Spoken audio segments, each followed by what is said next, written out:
fragrant spiced rice pudding. I love cooking with spices, but you don't have to just cook savoury dishes. Using aromatics and spices across desserts takes your puddings to a completely different level.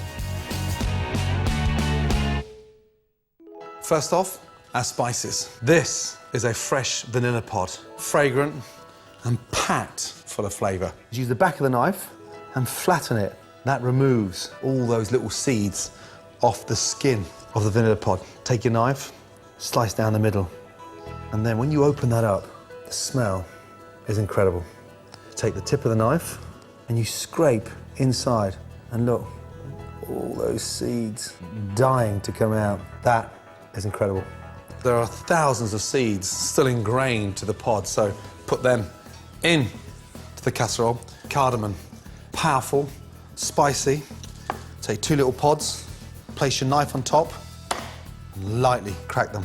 Cracking the cardamom pods helps release all the amazing flavour. Cloves gives it that kind of aniseed flavour with a lot of depth. 1, 2, 3. Cinnamon stick. Snap and in. Just smelling that level of fragrance, you can imagine what the rice pudding is going to taste of. Turn on the heat. Lightly toast those spices just a couple of seconds. And what's going to happen is just going to sort of enhance those spices in a way that it just draws out an even more powerful fragrance. Coconut milk in. Sugar, 2 tablespoons. Milk.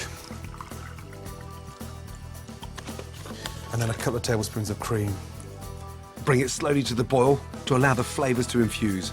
And this rice pudding reminds me of my time in India, where I got really into that chai tea fragrance, because it was just so delicious and so comforting. Take a lime in. The lime just cuts through the richness of the coconut, gives it that nice little bit of acidity. Goes fantastically well with the cinnamon and that fresh vanilla.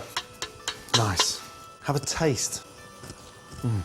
Now, let's come up to the boil, give it a nice little clean round the outside, and in with the rice.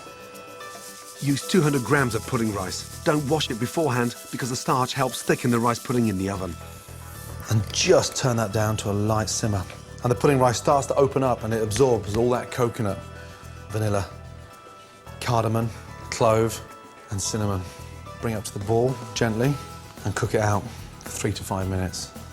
Boiling it rapidly, the rice opens up and it goes into mush, so we want to keep that nice texture, that sort of fragrant rice pudding on a gentle simmer.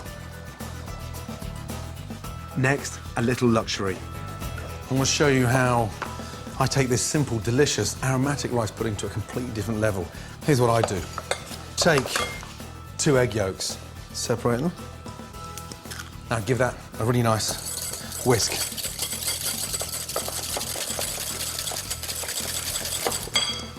Two nice tablespoons of mascarpone cheese. Whisk that into the egg yolks.